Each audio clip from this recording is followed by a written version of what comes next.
yourselves legends. Time for a new game.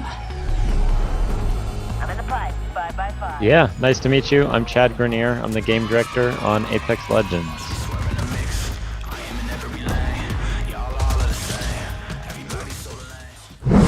Have you been to Malaysia? If yes, when was it? Unfortunately, I have not been to Malaysia, but I'd love to go sometime once we can travel again. Yeah, sure. In the future, will Apex permanently add single-player mode or PvE game mode? There's no plans to add a single player or PvE to Apex Legends. We had a PvE mode at one point with the quests, and it was a lot of fun for one season, but it was really not sustainable for our team to continue to make. It took away resources from what we felt like was our bread and butter, which was the PvP combat. And team health is really important to us as well. So we want to make sure that we're building content that is at a healthy pace and sustainable for the long term. And PvE got us creating a lot of content that was kind of throwaway work. You'd play it and then never return back to it. And it was something that we decided to move away from for now. As the game director of Apex, would you use an undercover account to play Apex Legends with strangers, especially after the launch of the new Legend Valkyrie? Yeah, I play every day with strangers, and I don't use an undercover account. I use my account that a lot of people know about because I get a lot of friend requests. But most people don't know who I am, and I get to hear what they say in chat, and I get to see how they play the game and all the things they say, and it's really exciting. I also watch a lot of Twitch and YouTube and all the places where people are posting, so that's the best part about this job, is that after we release something, I get to go play it with everyone and see how they like it. Which heirlooms is your favorite and why? I really like the Wraith knife because it was the first one we ever made, so it kind of it's just near and dear to me, being the first heirloom that we created. But my favorite is probably the Mirage trophy. I actually made a replica myself, and I have it here at my house. I just think it's funny. I love the humor in the trophy there. But they're all great. It's hard to pick one. If you were forced to go to a real-life Hunger game, which legend would you choose? That's a good question. I've never thought about that. I think, I don't know. I play a lot of Lifeline, so I probably would want to be Lifeline. I like calling in the care package. It makes me feel kind of safe because I don't have to loot quite as much. I can kind of stay more in cover and take the rotations that I want, and I don't have to go scouring the map all over the place. I know I can call in those care packages 2-3 times a match and get usually the loot that I need. And which legend you would not want to meet? I definitely wouldn't want to come across a Pathfinder because he'd be ziplining and flinging all over the place, and I probably wouldn't be able to shoot him, so yeah. Which existing legend would you choose to counter the new legend? That's also a good question. Probably, maybe Revenant, because you can silence Valk and take her abilities away, and you could theoretically keep her grounded. That might be one tactic. If you are to attend a cosplay event, which legend would you choose to cosplay? Oh man, Mirage. May I know why? I don't know. I feel like I look maybe the closest to him compared to the other legends. I think I could pull off Fuse, but I can't do an accent. So maybe I would just do Mirage because I could see myself with some makeup and hair and whatever, being able to look like Mirage. Apex cinematic animations are very detailed and nice. Do Apex has any plans for animated TV series or movie? That would be awesome. If Netflix or Disney Plus or somebody wants to make something, then we're all open for it. But so far that hasn't happened. We've been spending a lot of time trying to make our animated shorts as good as possible. There's certainly enough writing and lore in the universe to have a full series. It's something I think the team would be really excited about, but unfortunately we're not secretly working on anything like that. But again, if any companies out there want to partner with us, hit us up. Will there be any plans to bring Apex to VR? That would be really cool. There's no plans to do that, but we do have a lot of VR enthusiasts on the team that would probably love to tinker and do some things there. It would probably be hard to get the game running on VR and be competitive with other players, but it's interesting.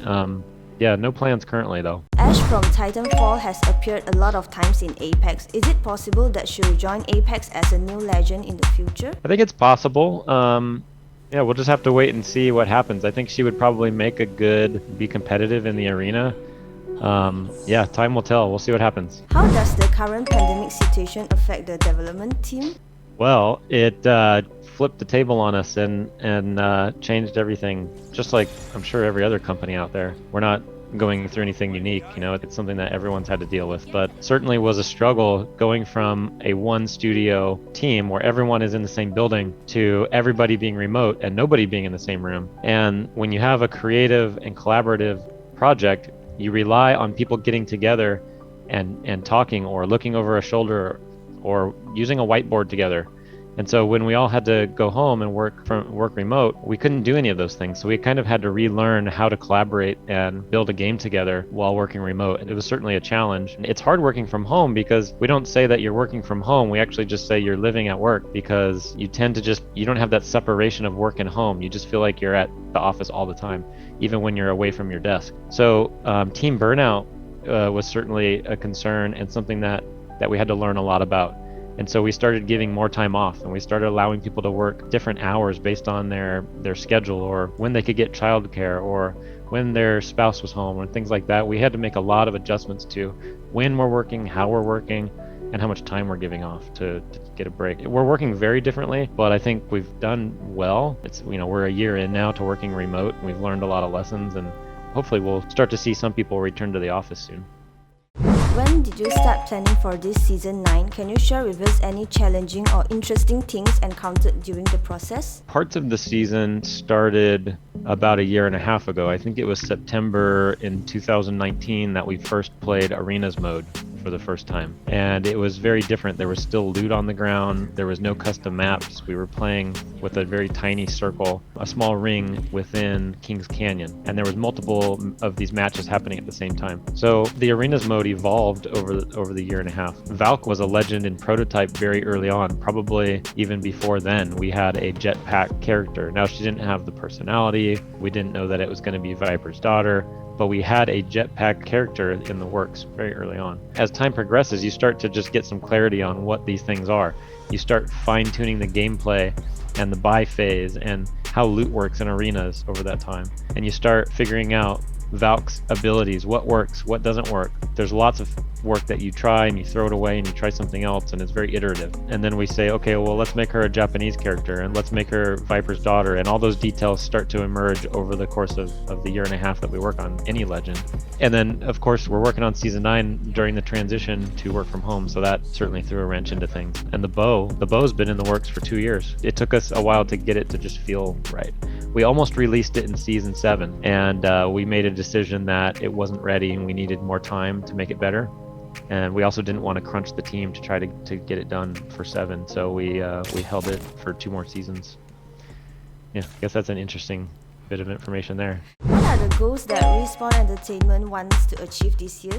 Well, we want to be not only the most popular Battle Royale game, but we'd love to be the most popular shooter. So we're hoping to make some progress on that front with Arenas. We've also got a mobile game in the works, so we're hoping to expand our player base through the mobile version of the game. We've been just going hard on story and lore, and I think that shows. We're going to continue to do that, keep giving as much of these stories from the Outlands and putting everything we can into them. The fans love them, so we'll continue to do that. Is there anything you want to tell our Malaysian audiences? Well, you know, it's been much to our surprise that we have such a fan base there. When we released this game, we were a bit unsure if it would be successful or who would play or how many people.